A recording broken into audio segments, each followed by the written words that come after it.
Namah Shivaya. Good morning children. കഴിഞ്ഞ ക്ലാസ്സിൽ നമ്മൾ ഖോട്ടാ സിക്ക എന്നുള്ള നിങ്ങളുടെ ലെസൺ 10 ആണ് പഠിച്ചത് അല്ലേ? അപ്പോൾ ഖോട്ടാ സിക്കയിൽ സുരേഷ് എന്നുള്ള ഒരു കുട്ടി, അവൻ പഠിക്കാൻ ഭയങ്കര മടിയനായിരുന്നു. അങ്ങനെ അവൻ തൻ്റെ പരീക്ഷാ പേപ്പറിൽ മാർക്ക് തിരുത്തി എഴുതി അച്ഛനെ കാണിച്ച് ലാസ്റ്റ് അച്ഛന് സംശയം ഉണ്ടാവുകയും അങ്ങനെ അവനെ എങ്ങനെയെങ്കിലും ഒന്ന് തിരുത്തി മാറ്റിയെടുക്കണമെന്ന് ചിന്തിക്കുകയും ചെയ്ത് ഒരു ദിവസം അദ്ദേഹം നല്ല ബുദ്ധിമാനും കാര്യപ്രാപ്തിയുള്ള ഒരാളായിരുന്നു. അപ്പോൾ അദ്ദേഹം ഒരു ദിവസം ബസ്സിൽ യാത്ര ചെയ്യുന്ന സമയത്ത് കണ്ടക്ടർ അദ്ദേഹത്തിന് ബാക്കി കൊടുത്തപ്പോൾ അതിൽ ഒരു ഖോട്ടാ സിക്ക, എടുക്കാത്ത നാണയം ഉണ്ടായിരുന്നു. അപ്പോൾ അദ്ദേഹം ആ നാണയം വീട്ടിലെത്തിയപ്പോഴാണ് കണ്ടത്. അതിനുശേഷം അദ്ദേഹം ആ നാണയം വെച്ച് സുരേഷിന് വേണ്ടി ആ നാണയം കൊണ്ട് സുരേഷിനെ ഒന്ന് മാറ്റിയെടുക്കാൻ വേണ്ടിയുള്ളൊരു പ്ലാനിങ്, ഒരു സൂത്രം അദ്ദേഹം ചെയ്യുകയാണ്. അങ്ങനെ അദ്ദേഹം എന്ത് ചെയ്തു, സുരേഷിനെ വിളിച്ച് ആ നാണയം അവൻ്റെ കയ്യിൽ കൊടുക്കുകയും അവനോട് മാർക്കറ്റിൽ പോയി സാധനങ്ങൾ വാങ്ങിക്കൊണ്ടുവരാൻ വേണ്ടി പറയുകയും ചെയ്യാണ്. അങ്ങനെ സുരേഷ് ഈ പൈസയുമായി, അവനറിയില്ല അത് എടുക്കില്ല എന്നുള്ളത്, അങ്ങനെ സുരേഷ് ഈ പൈസയുമായി മാർക്കറ്റിലേക്ക് സാധനം വാങ്ങിക്കാൻ പോവുകയാണ്. അപ്പോൾ ഓരോ കടയിലും പോവും. ഓരോ കടയിലും ആ പൈസ കാണുമ്പോൾ അവർ സുരേഷിന് സാധനം കൊടുക്കില്ല. ഇതെടുക്കാത്ത നാണയമാണെന്ന് പറഞ്ഞ് അവനെ തിരിച്ചു വിടുകയാണ് ചെയ്യുന്നത്. അങ്ങനെ ഒടുവിൽ ആരും സാധനം കൊടുക്കാതിരുന്നപ്പോൾ അവൻ തിരിച്ച് തൻ്റെ അച്ഛൻ്റെ അടുത്തേക്ക് എത്തുകയും അച്ഛനോട് കാര്യം പറയുകയും ചെയ്യാണ്. അപ്പോൾ അച്ഛനൊന്നും അറിയാത്ത ഭാവത്തിലാണ് പറയുന്നത്, അതെയോ മോനെ, ഈ നാണയം എടുക്കാത്തതാണോ എന്ന് ആശ്ചര്യത്തോട് ചോദിക്കുകയാണ്. അപ്പോൾ അദ്ദേഹം പറഞ്ഞു, അതെ പിതാജി, ഇത് എടുക്കാത്ത നാണയമാണ് എന്ന് അവൻ അതിന് പ്രത്യുത്തരം കൊടുക്കുകയാണ് ചെയ്യുന്നത് അല്ലേ? ഇനി അടുത്ത പാരഗ്രാഫ് നോക്ക്. 77, പേജ് നമ്പർ 77, लास्ट पैराग्राफ. पिताजी ने आगे कहा, देखो बेटा, आज तुमने अपनी आँखों से देख लिया कि एक घोटे सिक्के को लेने के लिए कोई तैयार नहीं. इसके बदले किसी ने तुम्हें बाज़ार में सौदा नहीं दिया. अब तुम ही बताओ, जब एक खोटा सिक्का बाज़ार में नहीं चल सकता तो एक खोटा आदमी संसार में कैसे चल सकता है? आशा है तुम मेरा इशारा समझ गए हो.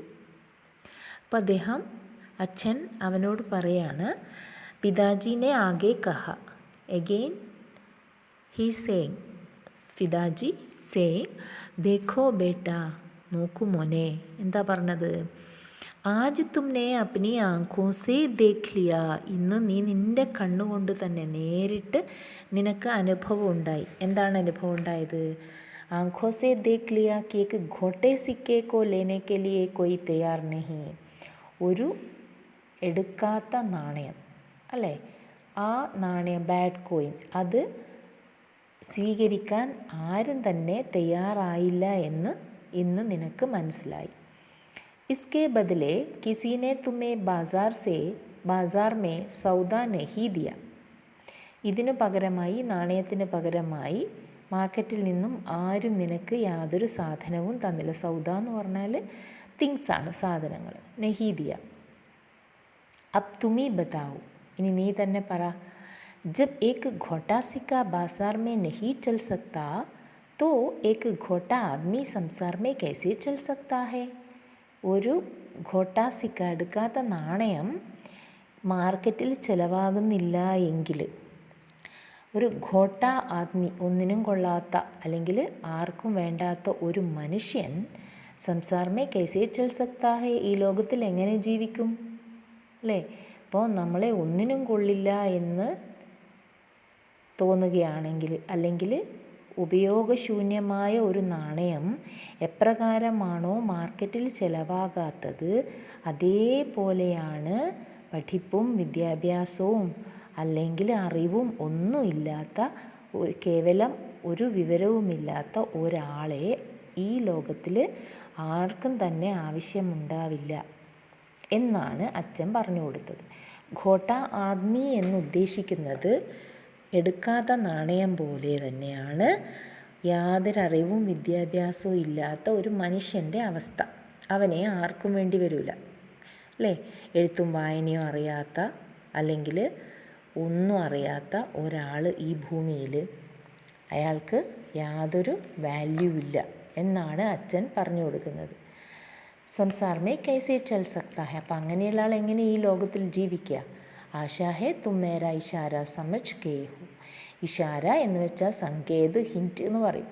അപ്പോൾ നിനക്കെൻ്റെ സൂചന മനസ്സിലായിട്ടുണ്ടാവും എന്ന് ഞാൻ വിചാരിക്കുന്നു എന്ന് അച്ഛൻ അവനോട് പറയാണ്. ഞാൻ എന്തുകൊണ്ടാണ് അങ്ങനെ പറഞ്ഞത്, ഞാൻ പറഞ്ഞതിൻ്റെ അർത്ഥം മോന് മനസ്സിലായിട്ടുണ്ടാവുമെന്ന് ഞാൻ വിചാരിക്കുന്നു എന്ന് അച്ഛൻ പറയാണ്.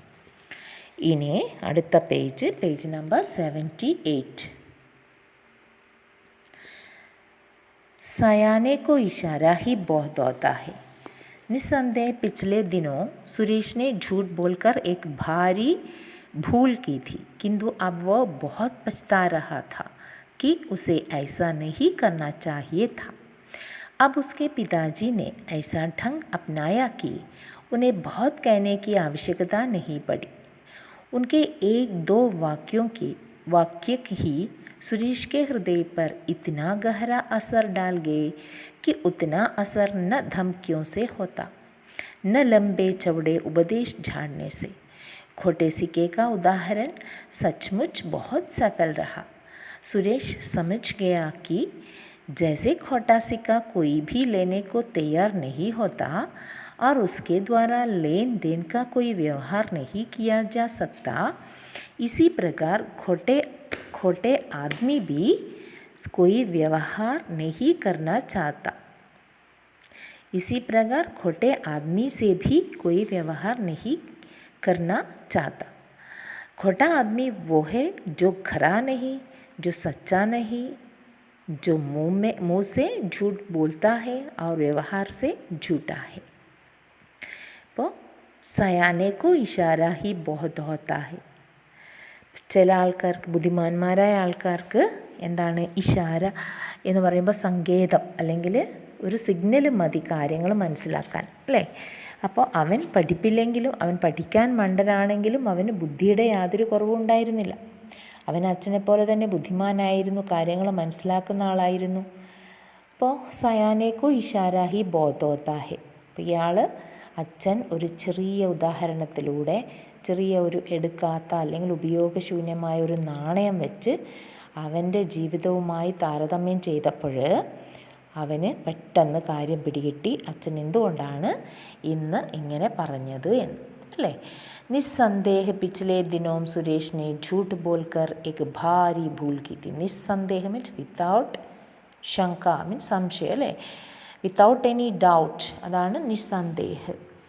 निस्संदेह पिछले दिनों सुरेश ने झूठ बोलकर एक भारी भूल की थी. ഭാരി ഭൂൽ എന്ന് പറഞ്ഞാൽ എന്താ, ഒരു വലിയ തെറ്റാണ്, ഒരു ഫോൾട്ട് അല്ലേ? ബിഗ് ഫോൾട്ട് അവൻ ചെയ്തു. അപ്പോൾ വലിയൊരു തെറ്റാണ് അവൻ ചെയ്തത്. എങ്ങനെ? പിछले ദിനോ, കഴിഞ്ഞ ദിവസങ്ങളിൽ സുരേഷ് കള്ളം പറഞ്ഞിട്ട്, झूठ बोलकर അല്ലേ? അപ്പോൾ झूठ എന്ന് വെച്ചാൽ ലൈ ആണ്. അപ്പോൾ കള്ളം പറഞ്ഞിട്ട് അവൻ വലിയ തെറ്റാണ് ഇത്രയും ദിവസം ചെയ്തുകൊണ്ടിരുന്നത്. പക്ഷേ കിന്തു അബ് വോ ബഹുത് പച്താ രഹാ താ. പക്ഷേ ഇപ്പോൾ അവൻ വളരെയധികം പശ്ചാത്തപിക്കുന്നുണ്ടായിരുന്നു ചെയ്തു പോയ തെറ്റിൽ അല്ലേ? മനസ്സുകൊണ്ട് പശ്ചാത്താപം അനുഭവിക്കുകയാണെങ്കിൽ ചെയ്ത തെറ്റൊക്കെ ഈശ്വരൻ മാപ്പാക്കും എന്നാണ്. പിന്നീട് അത് ആവർത്തിക്കാതിരിക്കണം. ഓക്കെ, അപ്പോൾ അങ്ങനെ എന്തായി? ബഹുത് പച്താ രഹാ താ കി ഉസെ ഐസാ നഹി കർണാ ചാഹിയേ താ. അങ്ങനെയൊന്നും ചെയ്യരുതായിരുന്നു എന്ന് അവൻ പശ്ചാത്തപിച്ചു കൊണ്ടേയിരുന്നു. अब उसके पिताजी ने ऐसे ढंग अपनाया कि उन्हें बहुत कहने की आवश्यकता नहीं पड़ी. അതും കൂടിയുണ്ട്, അച്ഛൻ അവനെ ഒരുപാട് പറഞ്ഞു കൊടുക്കേണ്ട ആവശ്യമില്ലായിരുന്നു. പെട്ടെന്ന് തന്നെ അവന് കാര്യങ്ങൾ പിടികിട്ടി. ചെറിയൊരു ഉദാഹരണത്തിലൂടെ അച്ഛൻ അത് തെളിയിച്ചു കൊടുത്തു അല്ലേ?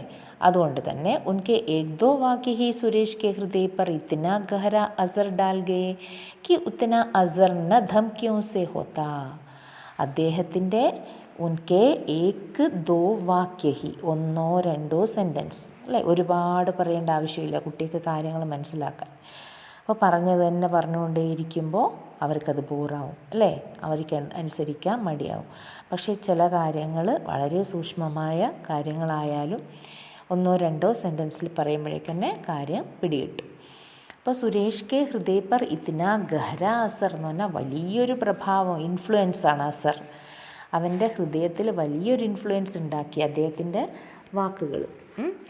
കി ഉത്ന അസർ ന ധംകിയോ സേ ഹോത്ത, ഒരു പക്ഷേ ധംകി എന്ന് പറഞ്ഞാൽ ഭീഷണിപ്പെടുത്തലാണ്, ത്രട്ടണിങ്.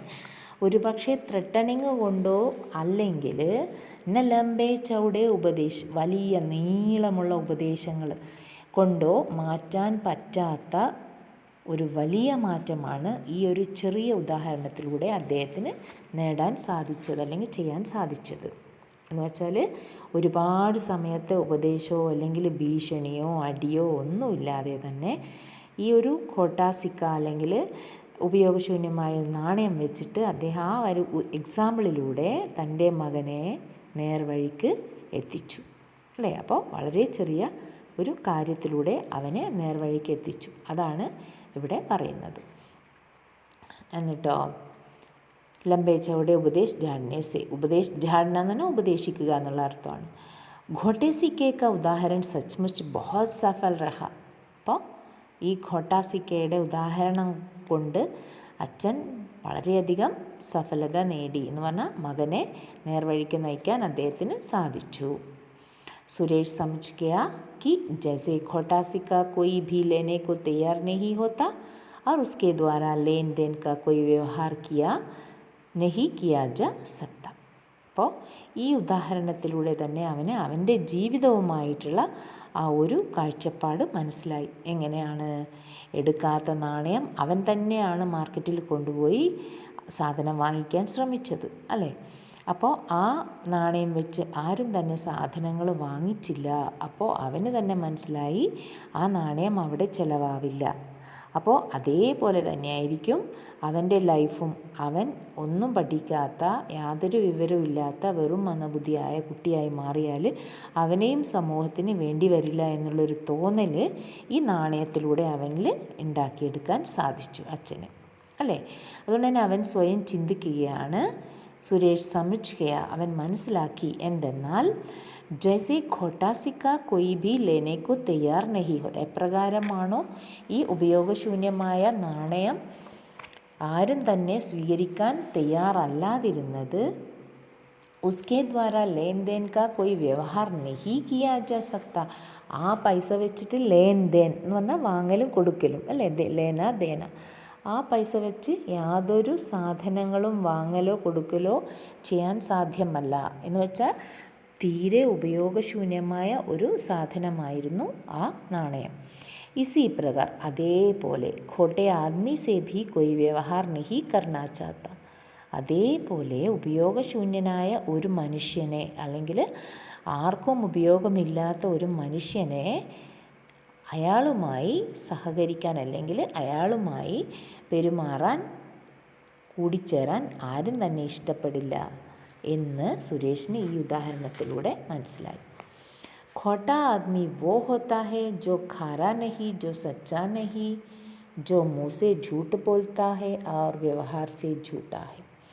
ഖോട്ടാ ആദ്മി എന്ന് വെച്ചാൽ ആരാണ്? ജോ ഖറാ നഹി, ജോ സച്ചാ നഹി, നല്ല ആളല്ല, സച്ച സത്യസന്ധനല്ല, പിന്നെയോ ജോ മൂസെ ഝൂട്ട് ബോൽത്താ ഹേ, പിന്നെയോ കള്ളം പറയുന്ന അല്ലെങ്കിൽ വ്യവഹാർ സെ ഝൂട്ടാ ഹേ, പെരുമാറ്റത്തിലൂടെ കളവ് കാണിക്കുന്ന ആളായിരിക്കും ഖോട്ടാ ആദ്മി എന്ന് പറയുന്നത് അല്ലേ. അതുകൊണ്ട് എന്ന് വെച്ചാൽ ഒരു ഖോട്ടാ ആദ്മി, ഉപയോഗശൂന്യനായ മനുഷ്യൻ എപ്പോഴും എന്തായിരിക്കും? കളവ് പറയുന്നതും ചീത്ത പ്രവൃത്തി ചെയ്യുന്നതും ചീത്ത ചിന്തിക്കുന്നതും ആളായിരിക്കും അല്ലേ. അപ്പം അങ്ങനെയുള്ള ഒരാളെ സമൂഹത്തിന് ആവശ്യമില്ല എന്നാണ് ഈ കഥയിലൂടെ ഈ കഥാകാരൻ നമ്മളെ പഠിപ്പിക്കുന്നത് അല്ലേ. ഇതെഴുതിയിരിക്കുന്നത് ജഗത് റാം ആര്യ എന്നുള്ള ഹിന്ദിയിലെ പ്രശസ്തനായ ഒരു എഴുത്തുകാരനാണ്. ഓക്കെ, അപ്പോൾ ഹിമാചൽ പ്രദേശിലാണ് ഇദ്ദേഹത്തിൻ്റെ ജനനം ഉണ്ടായത്. അപ്പോൾ ടെക്സ്റ്റ് ബുക്കിൽ എല്ലാ കാര്യങ്ങൾ വിശദമായി തന്നിട്ടുണ്ട്. അപ്പോൾ മക്കൾ ഈ പാഠം നന്നായി വായിച്ച് പഠിക്കണം. അതേപോലെ ഇതിൻ്റെ ക്വസ്റ്റ്യൻ ആൻസേഴ്സും ബാക്കി എക്സസൈസും മിസ്സ് ഡിസ്കസ് ചെയ്ത് തരും. അപ്പോൾ ക്വസ്റ്റ്യൻ ആൻസേഴ്സ് എല്ലാവരും നോട്ട്ബുക്കിൽ നല്ല നീറ്റായിട്ട് എഴുതി വെക്കുക.